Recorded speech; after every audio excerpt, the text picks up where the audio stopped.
Welcome to Wake, a cold reading of James Joyce's Finnegans Wake, just to hear it out loud. Join Toby Malone and TJ Young, along with some special friends, as we puzzle our way through what we once thought was an unreadable book to produce a surprisingly listenable podcast.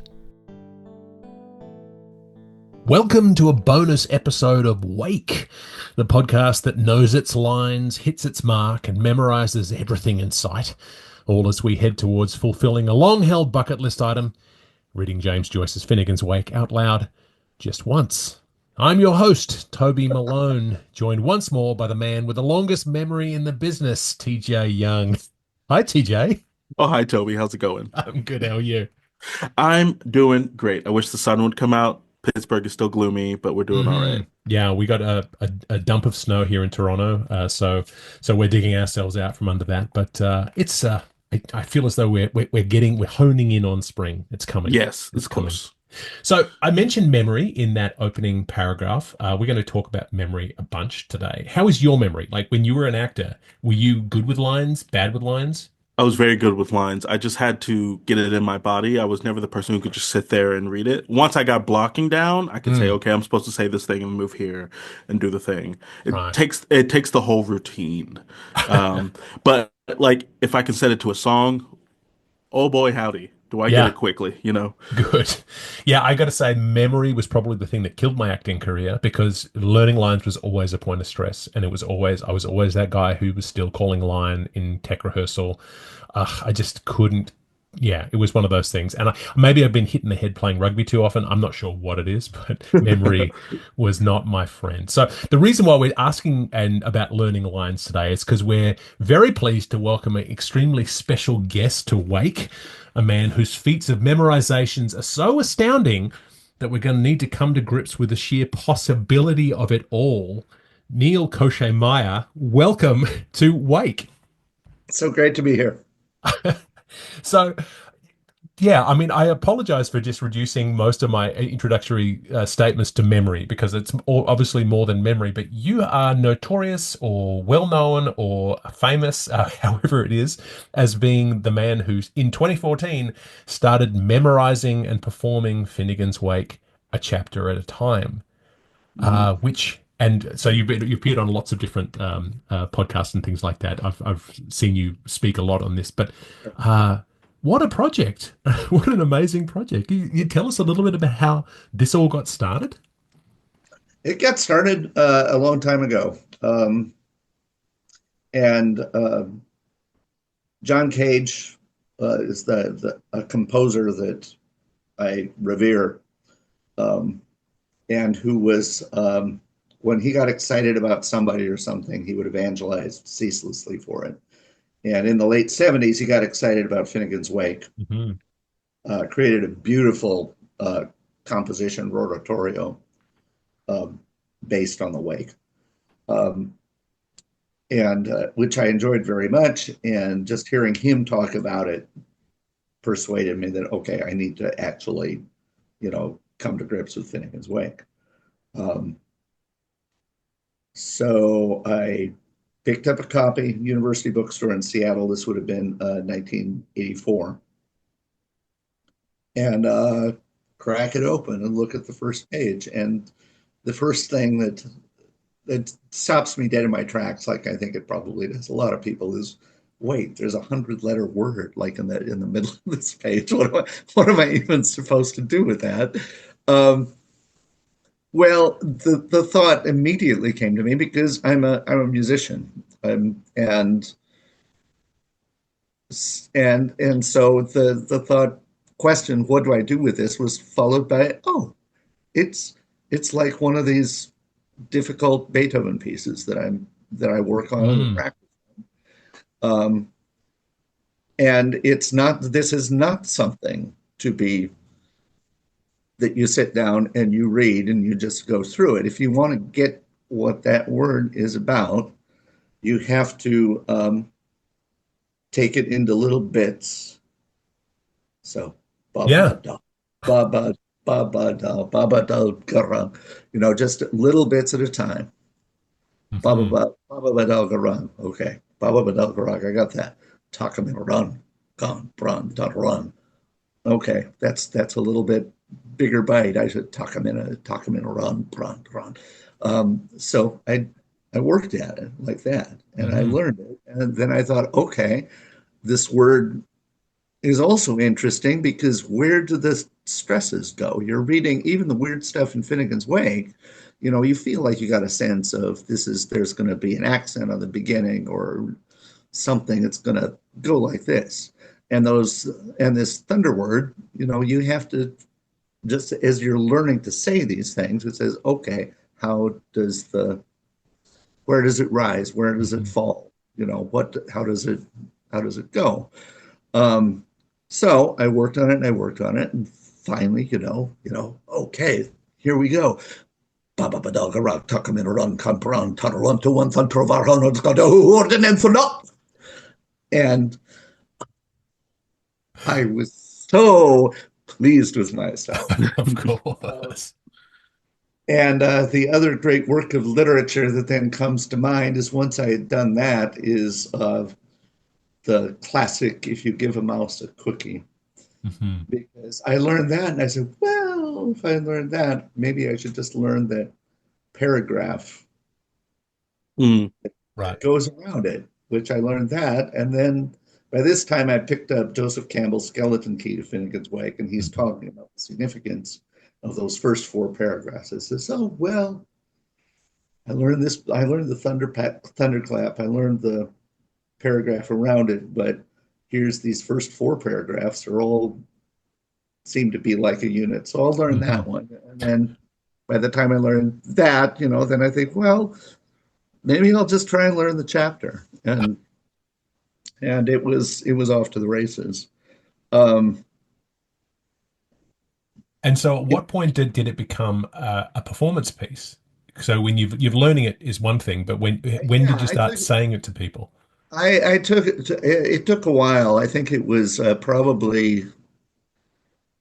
It took a long time to put the whole thing together. Hmm. I learned that first chapter, and then once I had it, I figured, okay, we should perform this. So we were in San Diego at that point. My wife was doing grad school down there, um, and we said, let's just invite some people over and do this and have some food and have it kind of wakey. We had a big black upright piano that we figured out, oh, if we drape this, just put like a purple bed sheet around the bottom of it, it kind of looks like a coffin. And Yeah. so we did that and did something which I still do to this day is we put microphones inside the piano, block the pedal, and at certain moments, like the thunderclap, especially, and there are two of those in chapter one. I mean, I would bellow those into the piano, and then it would just resonate through Mm. our stereo speakers. Um, but it's also it's like it seriously looked like a coffin in the middle of the room. Um, and that was a lot of fun, and people really enjoyed hearing it. And we did probably 10 performances or something like that, just inviting people over to check it out. It was a lot. Um, And after that, I was already starting to, and I actually began to work on the second chapter. Um, but this, and but the idea of learning the whole book felt pretty daunting. Hmm. And also, we had our first child uh, mid 1990, so that kind of takes up a lot of energy there. So it kind of went onto the onto the back burner for a good long time. And deciding to actually take the whole thing on, that would have been in 2012, 2013. And it was John Cage again, because that was kind of the occasion for that, because 2012 was Cage's centenary. Mm. And I organized a number of performances here in Seattle for that occasion. Um, and a few of them involved Finnegans Wake. So there were several cage projects involving Finnegans Wake that I zeroed in on and performed at that time. And and so after the last performance in would have been in January 2013, I included Cage's second writing through Finnegans Wake, which is like a intensely abridged version of the book. I mean, where you basically go through the whole book, but the words are selected by a chance procedure involving James Joyce's name. So you end up kind of getting through the whole book in 45 minutes, which is convenient. It's one way to go at it. It's a pretty delightful text on its own. But once I had done that, and then there had been another of the Cage projects where I learned all 10 thunderclaps. Mm-hmm. So it was a piece that involved just those thunderclaps. So I figured, well, I know the thunderclaps, and this was kind of fun to do this kind of pass through the whole book. What about if I go back and learn the whole damn thing? And kind of thinking that, and the other thing is because it's always been in the back of my mind, but by now I'm like 54, 55 years old, and I'm thinking this is going to take a good long time to do. And if I actually want to do it, I probably shouldn't wait around that much longer. So this is like January 31st, February 1st, and I map it out, and I'm kind of looking at a reasonable thing that I know I can learn this much, and it was something like this many. I can get this many pages in a week. I'm going to need to fit some breaks into it, so I don't just burn out. And calculated it all out across the whole book. And when I figured it out, it says, okay, it's going to take me 17 years to learn it. Mm. Right. And the significance of that. Right. Because exactly how long it took Joyce to write the thing. Amazing. So that was like goosebumps, hair on the back of the neck goes, okay, this feels like the sign. And then the thing that I didn't think about, I went to work at it the next day. And I had been working at it for a little bit. It says, wait a second. I figured out that it's going to take 17 years to do this. And I set to work on it on February 2nd, on Joyce's birthday. And then so, spooky. And I felt like, that's and part of the planning of it was like, if I'm going to start working on this thing, I'm going to learn chapter 1 again. But I'm not going to try and learn it to perform at the end of 2013. I really want to polish it and get it to a really good place. And so that's why the first performance was end of 2014. Right. Which I was thinking in terms of, I thought of Ulysses as being set near the summer solstice. Mm-hmm.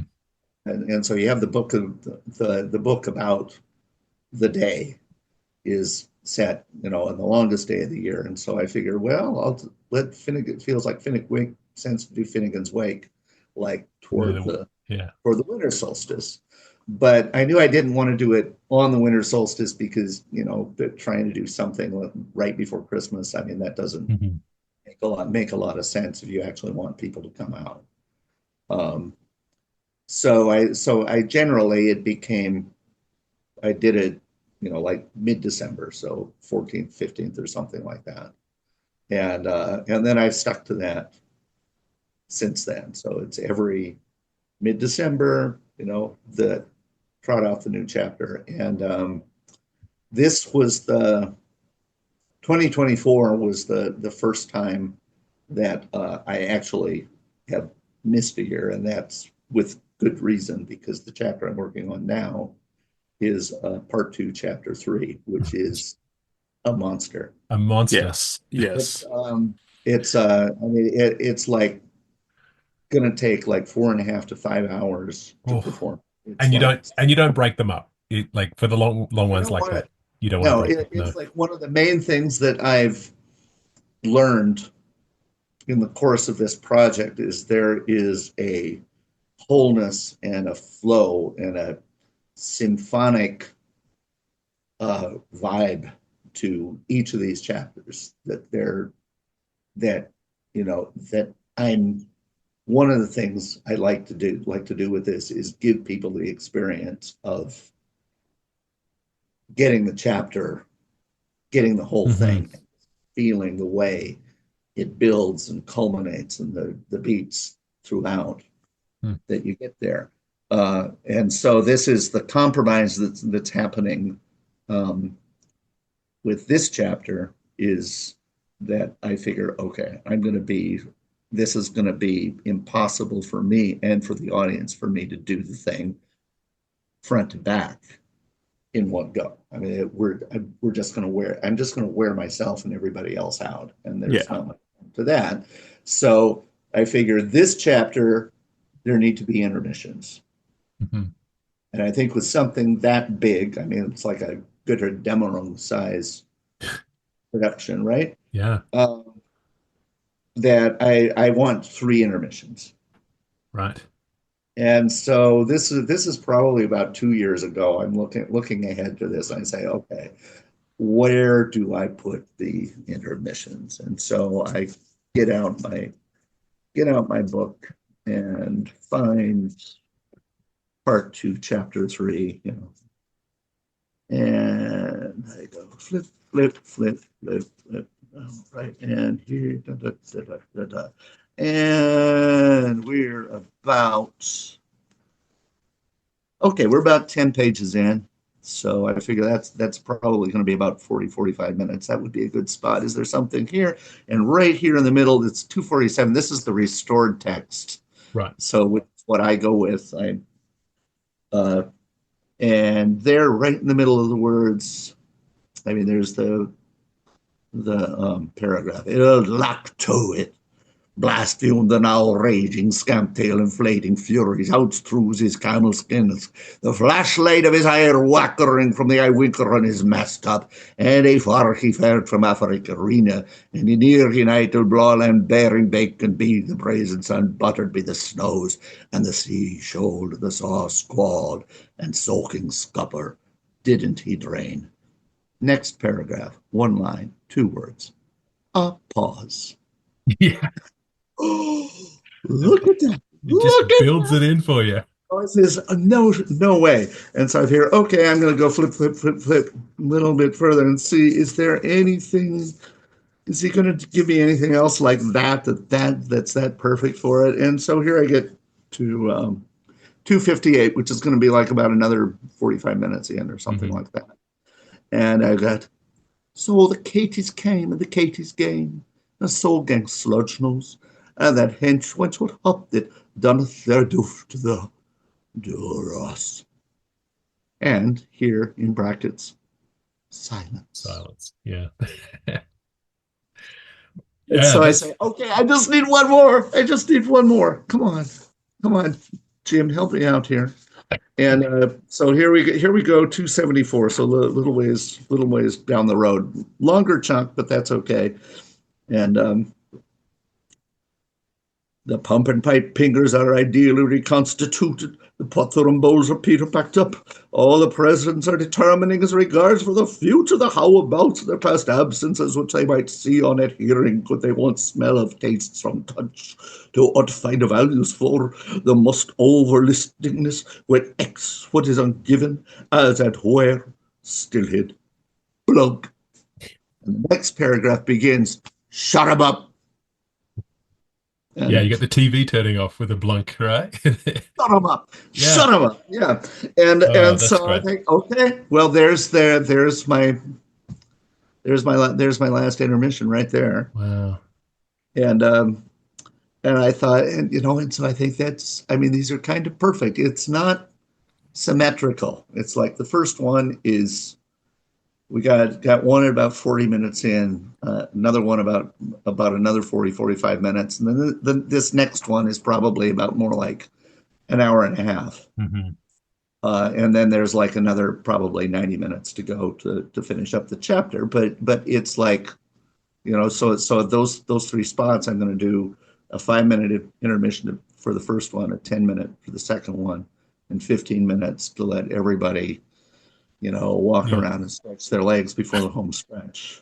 So, But just the very endurance of the whole thing. yeah, Just it's I mean it's one thing to ask your audience to endure or to have the endurance. I don't want to say yeah, endure as in they're trying to put up with something, but more that just being able to listen, but being able to put all of that into your brain and then hold it yeah.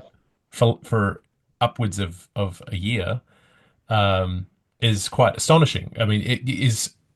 Does this speak to your experience as a musician, like in terms of memorization? Has memorization always been something that you've been gifted with? It's I've been interested in it. It's not that it comes natural to me. It's Mm.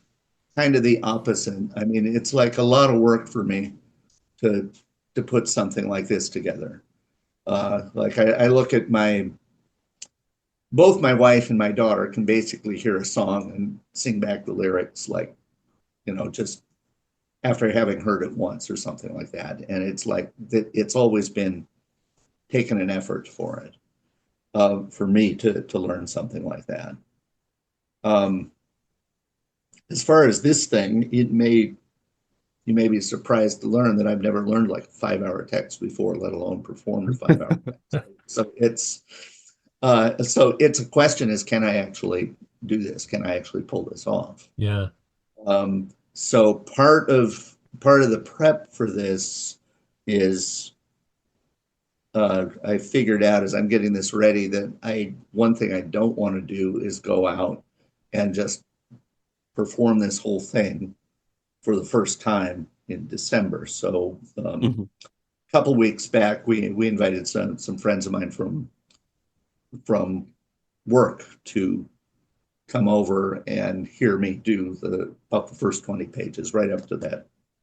Uh, Actually, through the second intermission, through the silence. So it was about hour and a half worth of Mm. it, and that's partly just to give myself a deadline that I need to have this part down, to have that, in order to perform it for the invited guests. I think that's the part that kind of fascinates me. Is so I used to play music, Yeah. and I also used to do drum corps and marching band and stuff like that. And drum corps, at any given time, I had to know upwards up of an hour's worth of music between, warm-ups, chorales, marching pieces, and the 15-minute show itself. Yeah. And and the way that you described your approach to memorizing is just Mhm. like learning a really difficult lick on I played Yeah. euphonium and saxophone, note by note. I can do these two bars. And now let me add on another bar. Wait, Yeah. I messed up. Let me slow it back down. And I think that whenever anybody kind of approaches a task of memorization, especially one this large, what you just said about the idea of chunking things up and Hmm. allowing yourself to say, okay, let me go back and make sure I get this right at a different tempo that's not show tempo, right? Yeah. I think is critical. And one of the things that I'm interested in and hearing you say, because I'm kind of like your wife and your daughter, I can hear a song and I'd be like, Right. okay, cool, I know it. Um, is there anything from your musical training that you feel uh, uh, we know how it helps you? Is there anything from your musical training that like you wish you could apply or that like hold you back from memorizing this like Well, long I text or apply. Oh, that's what I applied, and I think that the key thing here is, and it was like from that first experience with the Thunder word, yeah. is, oh, that's like music. It's not like reading. Um, and so the bigger take, and this is confirmed for me more and more as I go through that, and it's actually being confirmed by things that I found out that Joyce has said, is that I think this is more, it's more a piece of music than it is a book. Right.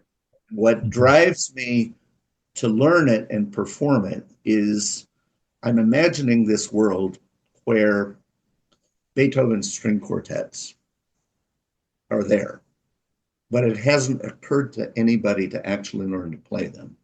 I Mm. mean, imagining a world where what people do with Beethoven's quartets is they try to read it, they try to hear it in their head. They sit down in groups, like a Finnegans Wake group, and okay, let's see if we can figure out what this would sound like. But nobody actually goes out and plays it.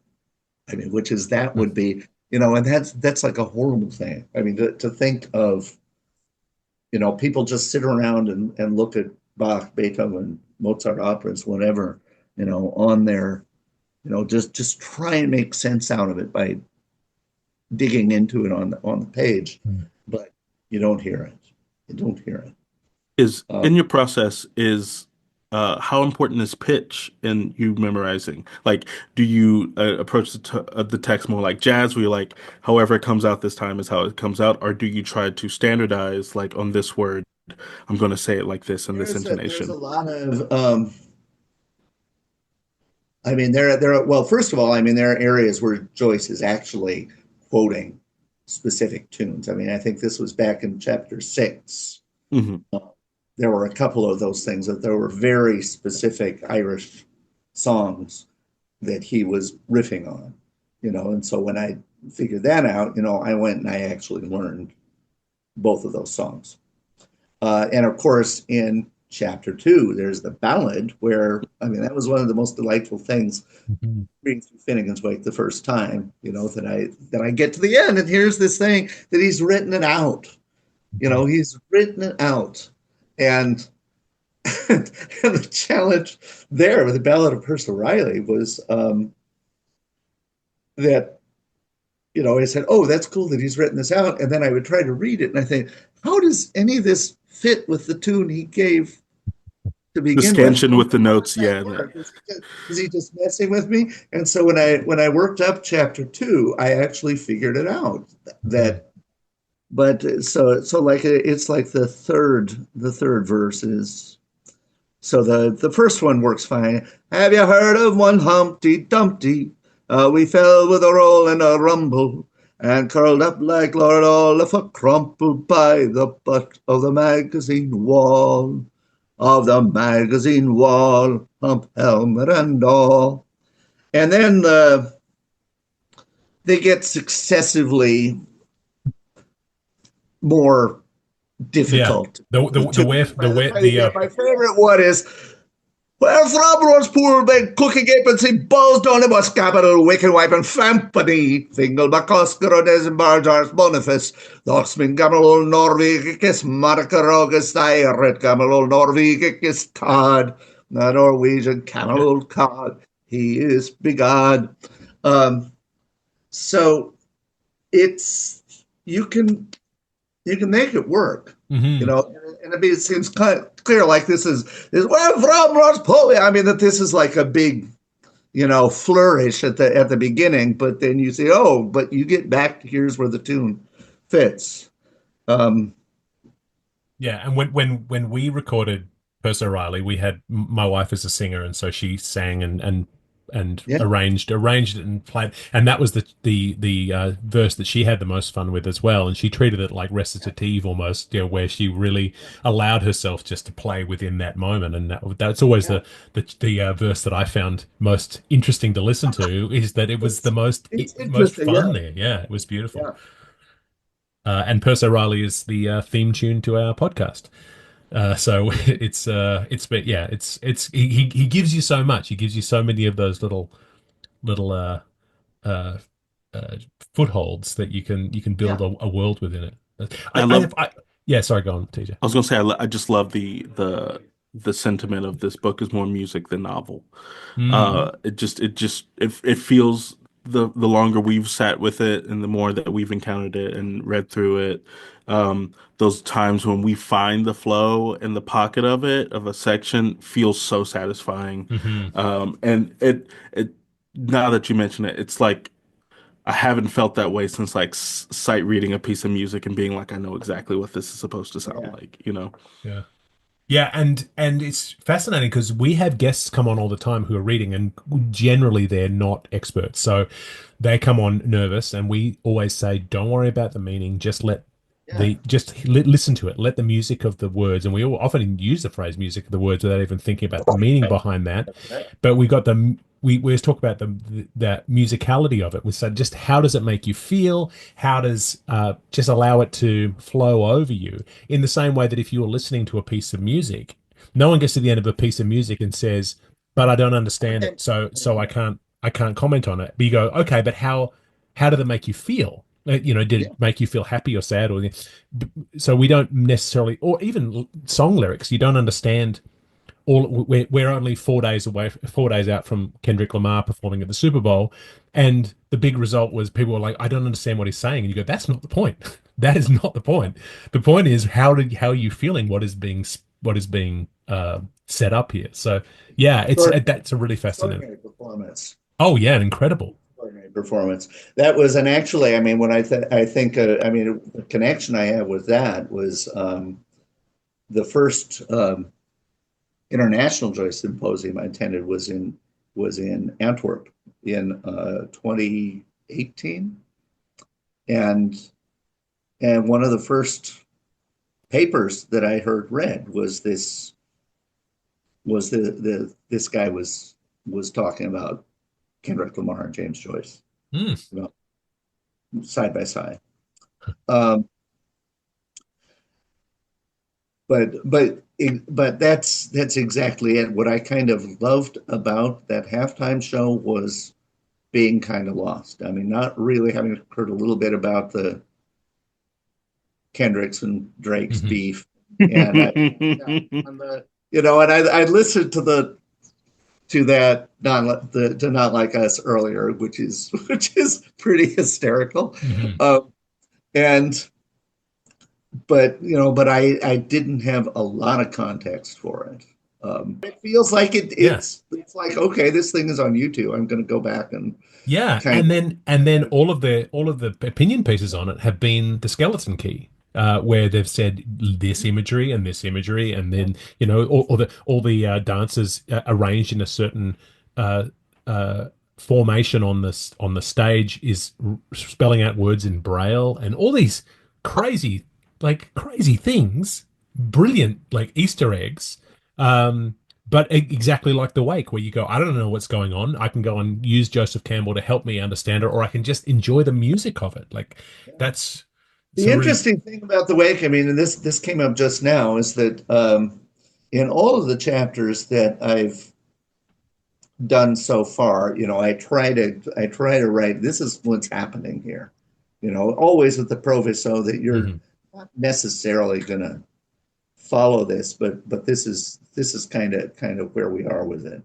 mhm. Um, and the part two chapters, I mean, the chapters one, two, and three are so opaque. Oh I yeah. mean, Mm. so and it's like, and I've gone back to the Joyce Digital Archive of the Chicken Guy. There's actually my favorite Mhm. paraphrase of it that I find, and I go back to it, and then I try do my best to kind of try and track that and get my own foothold on what it is. But this chapter is it's like I made this specific point when I was talking to the guests. Okay, it's a bar, and in this section, this is kind of riffing on this story about the Norwegian captain and Mhm. the tailor is supposed to make a suit for him, and this weird kind of joke that doesn't really, it's not really that funny. It says, the suit doesn't fit. And it says, well, that's because nobody could make a suit for you that fits. So that's Right. supposed to be a hilarious joke. Which it's like, Yeah. oh, okay. Um, but and but I made the specific point this time of saying, okay, I just told you about the Norwegian captain, and there are these three characters here that, hopefully you can kind of pick them out from the voices I'm using. But honestly, Hmm. it's like I do not recommend trying to track the story here at Yeah. all That because whole, yeah. it's given me this idea. I mean, I keep thinking, and the question is, what is Joyce trying to do with the wake anyway? Um, and the working theory that I have, for a long time, I've connected Finnegans Wake with Stephen Dedalus's. One of the big quotes that comes up from Ulysses a lot. It's in like the second chapter, second episode of Ulysses is history is a nightmare from which I am trying to awake. Right. Uh, and at a certain point, I going back and I'm saying that okay, there's history there, there's nightmare, which is a kind of a dream, and there's wake, Mm, and and so I kind of feel like Finnegan's Wake is related to that title, and mm, that maybe its aim is to awaken us. That this book is in some way supposed to awaken us from the nightmare of history. Um, and more recently, I thought, oh, and isn't it interesting that history in Spanish, I think in Italian too, history and story are the same word. mm, Um, and so the the kind of wild thought that here is someone who has devoted his life to making stories, um, coming to the conclusion that's what and is story a nightmare from which Joyce is trying to awaken us. hmm. And so with that, I've come to the thought that and this kind of lines up with the way the wake goes from the part one chapters, where certainly in the second and the fifth and the eighth chapters, I think especially, and Shem the Penman too, I think, um, that it's not that hard to find the narrative, to see the characters, to see what's being talked about. Mm, And then you get into part two, and there's a lot less to hang your hat on. right. So the thought that I've come to is with Finnegan's Wake, Joyce is weaning us from the need for story, the need for cause, effects, plot, Right. culmination, ending, uh, and and then the other thought, which kind of goes with that, is that what the story is for Joyce is it's like he pours story into this container with this other ingredients, and then there is like a lattice or something. I'm thinking of Mm, chemistry classes where you combine things and then you see these like things that emerge, and there's these things that emerge, and so what you have left is the story is what you started with, but these these patterns and motifs and themes are no longer telling that story. They're the result. I mean, that story was there as kind of the sourdough starter or the whole hmm. thing. The loaf Yeah. of bread is is something else again. It's not really a narrative. It's the main joy I get from Finnegan's Wake doesn't have anything to do with, you know, finding Yeah. out that What's happening? Yeah. the Norwegian captain came and he ordered a suit and he went away and he came back and he's mad that the suit doesn't fit and the tailor's mad that you're impossible to fit and he goes off again and he comes back and then Yeah. and then there's a big wedding and a big thing, but that's not even as much as I know that I've gone back to that again and again, but that's not the experience that I have when I'm singing this, Yeah. I guess. Agreed. I mean, and we have a tradition on the podcast where we will go through the Oxford World Classics summary of the chapter after we've read it. So we read and then we go through and say, this is what the academics say just happened. And nearly every time we read it, we get to the end and say, that was completely worthless. Because the idea of someone telling us this is the thing that happened, where a multitude of things are happening on multiple levels. So it's Yeah. not just one thing. And so trying to reduce it to that single story Yeah. And is, I've done this, and I yeah, go back and I look at like the first draft version of Finnegans Wake, or I look at Campbell, mhm, and it's like, and I think that, I mean, I remember this early on, I'm going to Campbell and says, I'm going to find out what this thing is right. about. And then I read this, and it's like, okay, that doesn't make any more sense. That this paraphrase doesn't make any more sense Hmm. than what the original does. And the only difference is it's not as musical. Right. And I Um, think, yeah, and that musicality and meaning is something that's really fascinating me right now. The idea that if we treat it as music, so the idea of the multitude of layers of meaning yeah, that we get from reading, where you can see the yeah, misspelling of a word, and then that, and we can go down layer, layer, layer, and each word, like when you go into Fleet, you can see a word has 15 different meanings. But yeah. if you're interpreting it, so how much time do you spend in interpreting the meaning of the phrases, or is it more interpreting it as a musical phrase? I mean, I always lean toward the musical meaning. I Mm, mean, I think the strongest, the thing that does feel to me is pretty important is having, and the question that comes up, who is speaking here? right. Uh, and and so I find where what I do find that pops out of the wake is characters who really feel like they're real. I mean, and that I can speak them and bring them to Hmm. life a certain way. Uh, and whether it's the washerwomen in chapter 8, which was that was an absolutely delightful thing to Right. perform. And you have to, and unlike it's clearly a dialogue, and it's in a, and here this is something like the ballad that he gives you so many clues that yep, there are two people taught. It's going back and forth. That's all that's happening here.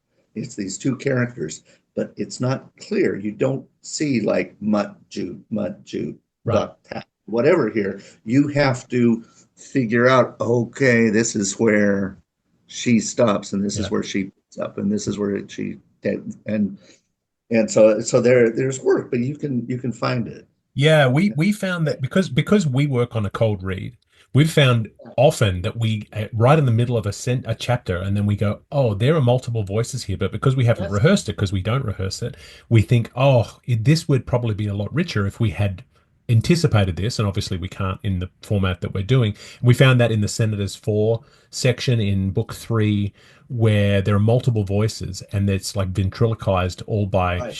a single character, and we think, oh, this could be a really interesting Yeah. performance piece on its own if you knew the voices. But I mean, I was Yeah. saying to you before we started recording that our project of cold reading is almost the polar opposite to a prepared, memorized version that you're doing, because we're doing it completely on the fly, and you're doing it with this amazing amount of preparation.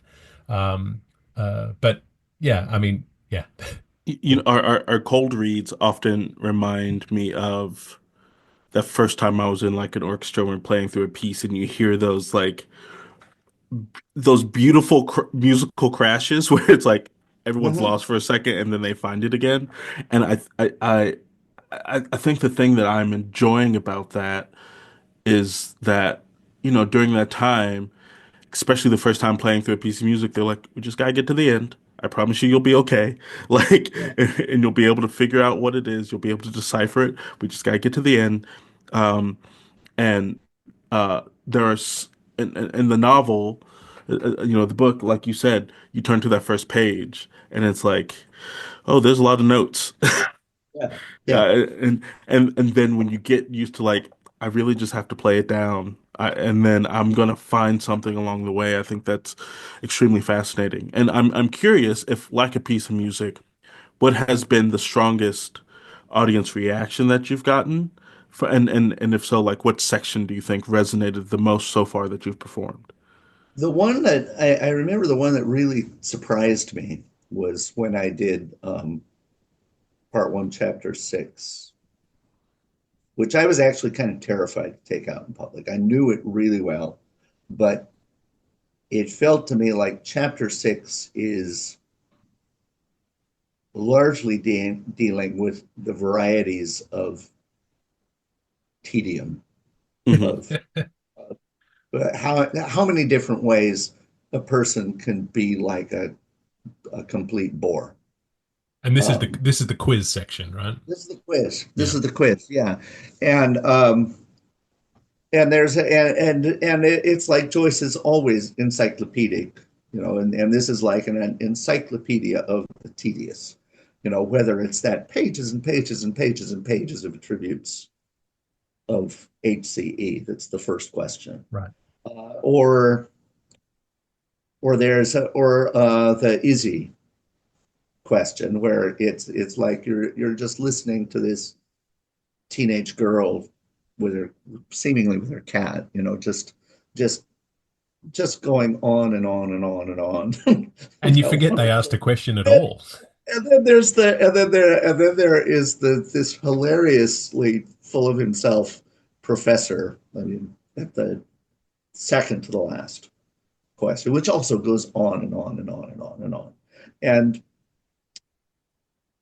the lovely thing about that question and answer is that's the mooks and the gripes are right in the middle of that. Right. And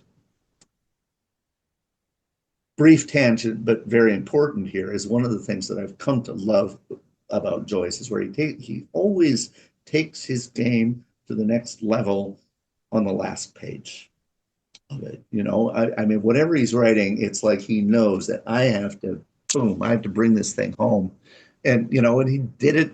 It's spent his life doing that. I mean, that last page of The Dead, or Hmm. the end of Molly Bloom's soliloquy, but really the end of almost every chapter in every book he wrote. It's like there's magic that's happening. Hmm.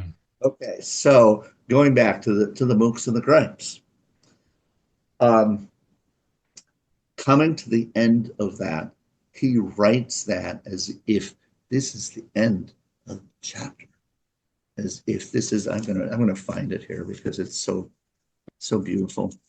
Um, and which also brings up, it says, no, I don't just have these things on a hard drive somewhere. It's like if I'm going to perform any of this stuff, I do have to refresh it. But so here's the end of that Mooks and the Gripes fable. Then Nuvoletta reflected for the last time in her little long life, and she made up all her myriads of drifting minds in one. She cancelled all her encousements. She climbed over the banisters. She gave a childy, cloudy cry, Nuve, Nuve. The light dress fluttered. She was gone, and into the river that had been a stream, for a thousand of tears had gone on her and come on her, and she was stout and struck on dancing, and her muddied name was Mrs. Liffey. There fell a tear, a single tear, the loveliest of all tears. I mean, for those Cry Love Fable fans who are keen on the pretty, pretty commonplace sort of thing, you meet my Hope Harrods. For it was a leap tear. But the river tripped on her by and by, lapping as though her heart was broke. Why, they, oh they, I so silly, I flown, but I know kind of it's clearly the end of the chapter, right? That's It's clearly beautiful. Yeah. that's the end. That's the end. But then, Nope. no applause, please. Bust the ropes got rattleshaken, go around and circulate. And it's not only is it not the end, but there's like another half hour's worth of this chapter of just this professor just bloviating and going on and on. So coming back to what I was saying about the response to chapter 6, I was terrified going in there because it says, I've learned this whole thing, and the whole point is, isn't this boring? Isn't this, how long is this going to go on? Including making you think that the chapter is over. And then you've got another half hour that you got to contend with. And I'm thinking, I'm going to piss all these people off. That's all I'm going to do. I put all this work, and all this is going to do is irritate the hell out of everybody who comes to see it. And so I go in and say, okay, I'm doing it. And I got comment after comment about that this is the best one yet. It didn't feel like 2.5 hours, man. It just went by. It just, Hmm. so it was, and so it's one of the many moments that I've just thanked James Joyce for giving me something to make it clear he knew exactly what he was doing. Right. And and also that no, he's not out to scandalize or bore or irritate people. I mean, this is music and theater and comedy of a very high order. And if you lean into it, that will communicate. And Yeah, absolutely. that was a wonderful feeling. And it just gave me so much confidence that okay, I'm gonna keep doing this, Mm. no matter how outrageous. If he's doing this like exercise in tedium that chapter 6 is, or this monstrosity that I'm working on now, Hmm. or trying to figure out how to do the chapter with the marginal notes and footnotes like I Right. did last, that it's all work that is worth taking on. Stick with it, and the payoff is going to be there. That's Exactly. And we find that there are moments like that section you just read then, that transcended the cold read. Because when we read it, this is months ago, all three of us who were reading that day, all three of us noted that one paragraph went, oh, this is and we all came back to it and went, oh, let's read it again because this is beautiful. And even on a cold and it's read, easy, and that one is easy to read. it I mean, is. there's nothing that's especially challenging about it, and this is why something like what you're doing is worth it, Hmm. because there are some of the Hmm. there's a lot of pages that are just like an nest of, how do I do this? Where am I supposed to breathe? I mean, Yes. that's the thing that comes for me is like, this is going on and it's unpunctuated, and am I Right. seriously You got different supposed to, things to consider. Yeah. or anytime you run into one of the thunder words. Yeah. Um, but there's a lot like the Nuvoletta Yes. section in there that you just read it and it just, oh Right. Yeah, it's beautiful. And it's one thing that I noticed a lot from your readings is, so when we first started off, we yeah. immediately said one thing we know we're not going to do is an accent because we were just like, I don't want to be offensive to an Irish person, but you have very this lovely Irish lilt that you go into, which obviously sort of really elevates the performance because obviously you've heard. And to be clear, I mean, I remember hearing this at first, Hmm. and I have never been aware of doing an accent. Right. I mean, I'm not trying to do that. I mean, No, no. nearly all of when that comes up, it's phonetic. I mean, Yes. there's a lot of stuff where Joyce sounds it out, and there are places where he's not doing that, but there are so many cues about how this should sound, and a lot of it is the rhythm. And that's so it's mainly in hearing the music of it. Absolutely. And And you hear the yeah, chapter like when the recording of Joyce reading the Anna Livia yeah, chapter and you hear the melodious way that he's saying it, which is very similar to how you're saying it. And sometimes we yeah, find ourselves slipping into that kind of thing. We yeah. but yeah, it's sometimes the text just demands it. I mean, Yeah, we and it's absolutely uncanny. I mean, I honestly have never, done any formal study of Irish dialect or anything like that. Um, but I remember the one that really hit me hard was when I performed final section of chapter one in Mexico City in 2019. Um,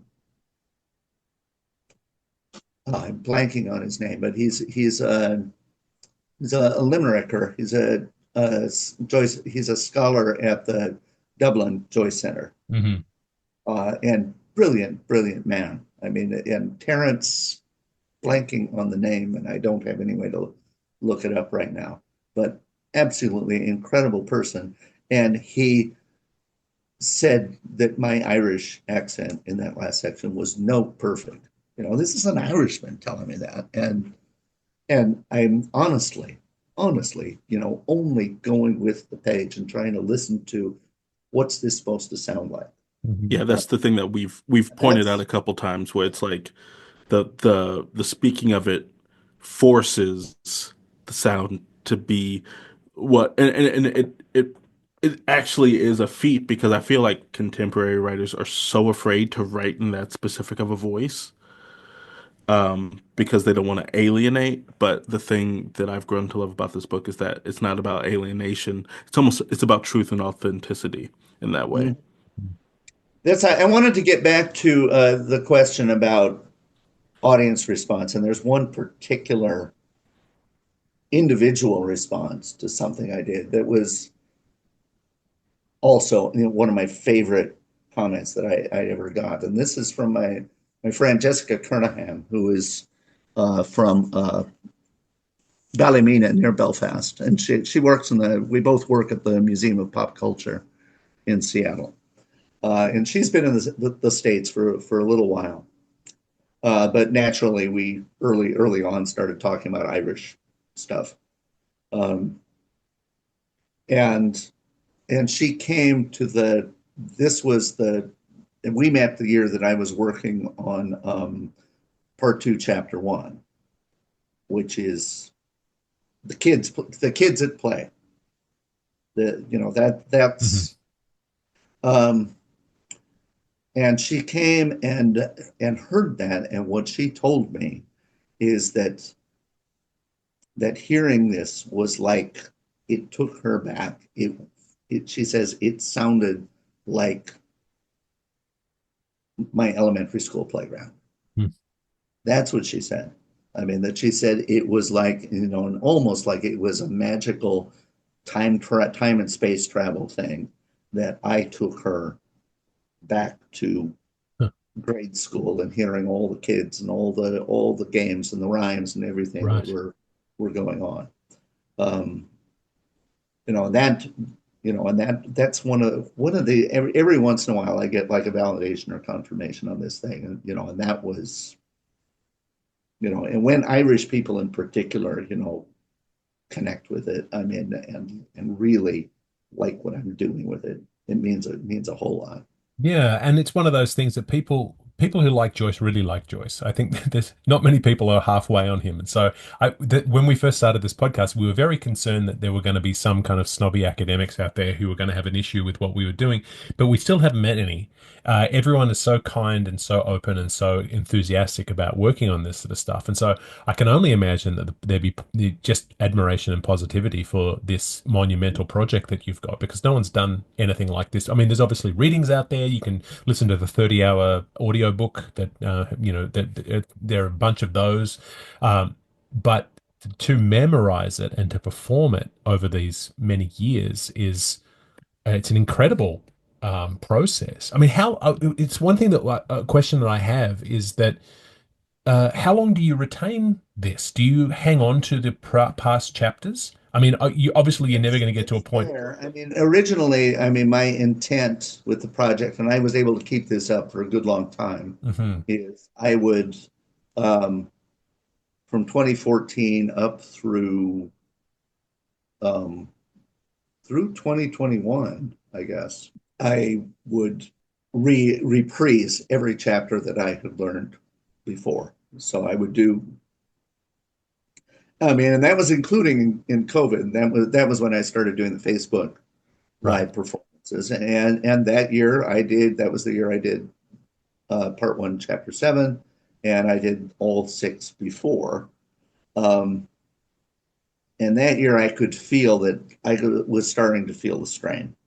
And then the next year, the year that I did chapter 8, I mean, the plan was to do all 8 chapters, but it was by the time I got to chapter 6 was pretty shaky. Hmm. And I was looking at the calendar and figuring out, okay, at this point, I'm gonna have to either drop chapter 7 or I'm gonna have to cancel the new chapter. And I didn't Right. want to cancel the new chapter, so I ended up only doing those. So I feel like there was like a mental Hmm. physical limit that I reached that year. And what happened after that is the part 2 chapters are so intense. I mean, Right. they are so intricate and challenging. I mean, and that last one last year, I mean, it was like I was, just it was such a grind to get that to work. I mean, I finally performed it. I mean, I was having to perform that when I did it in Seattle, when I did it in Portland. Um, I was having to do it on book. I had to have the pages with me in a music stand. It was almost there, but it wasn't quite there, and it took forever to get it there. I finally performed it without, just completely from memory in Basel, Switzerland, Mm.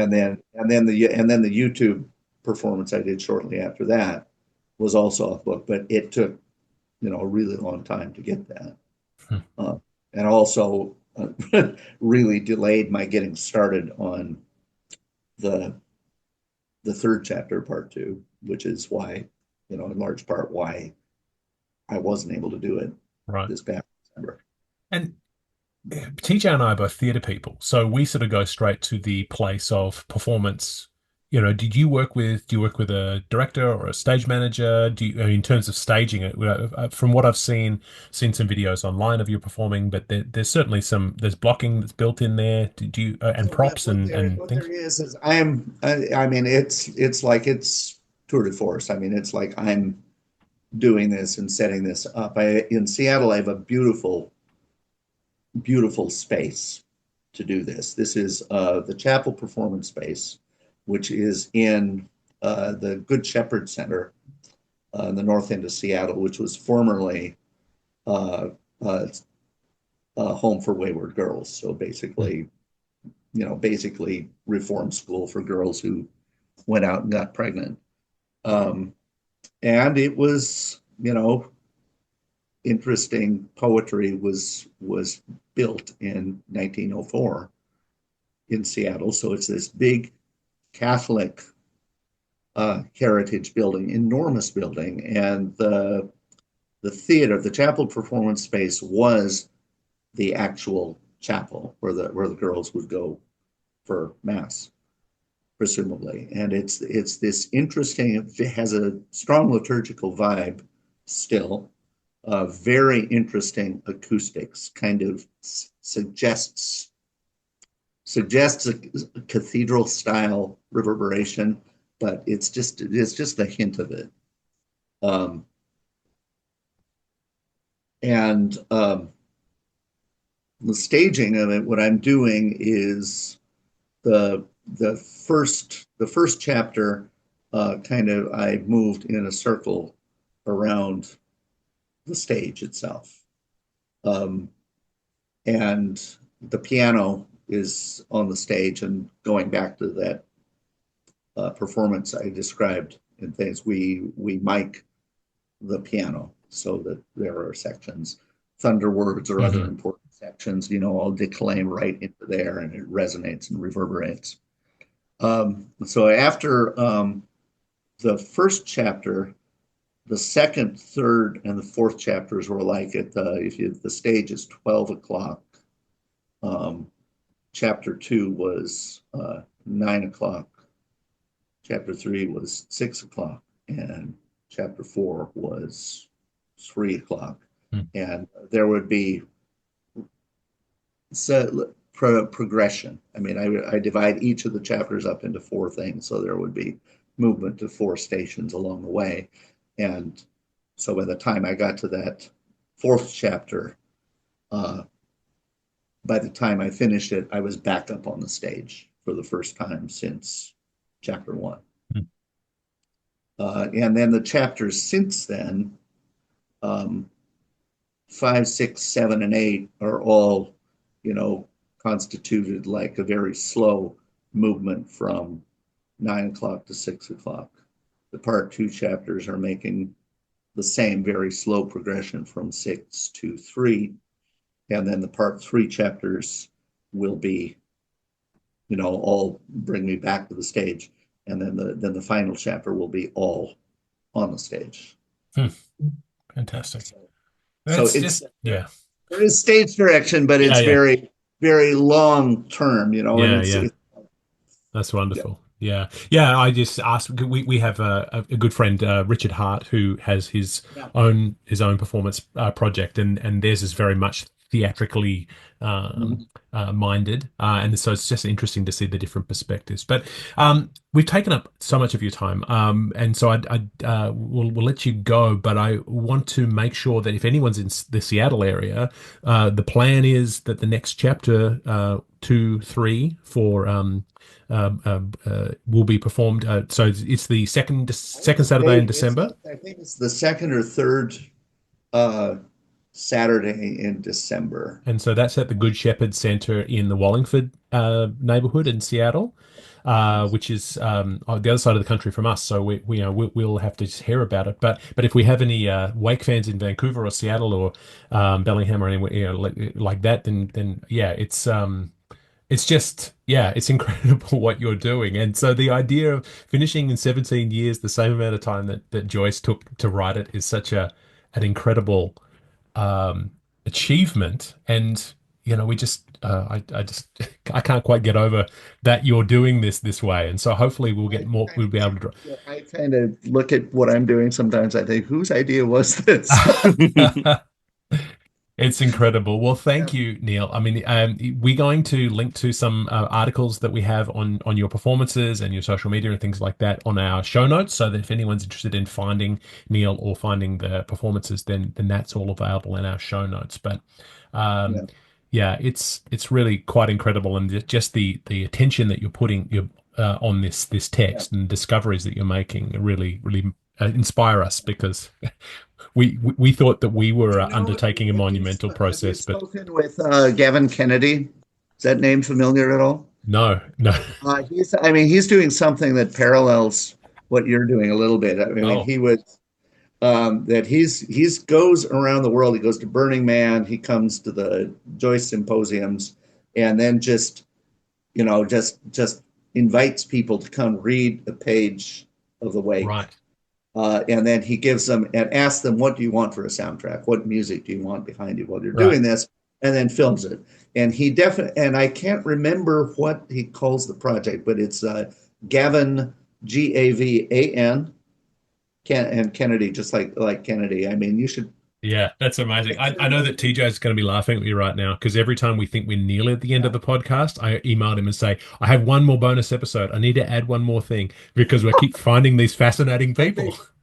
Yeah, I think Gavin is, it feels like it's very resonant with what you're doing. Wonderful. And I do need to check out your podcast. Yes, please do. It's not nearly as polished as what you're doing, but maybe that's part of the point. Okay. Absolutely. Well, that is all the time we have this week for Wake. We'll return next week to continue with our reading as we continue pulling at the threads of this incredible text. I've been Toby Malone, joined as ever by TJ Young. Thank you, TJ, for being here. Of course. And it has been such a pleasure to have Neal Kosaly-Meyer here with us. I'll link to your various projects in our show notes. So thank you so much, Neal. We'll see you next week, rememberers. This has been Wake, a cold reading of James Joyce's Finnegans Wake, just to hear it out loud. If you've made it this far, thank you for your dedication. Join us next week for another segment of Finnegans Wake and a chat about what we've found. Wake is a Moon Street Media podcast, engineered by TJ Young and Toby Malone. Our theme song is The Ballad of Perso Riley, arranged and performed by Meg Logue after James Joyce. Wake is recorded in Canada, where Finnegans Wake is in the public domain.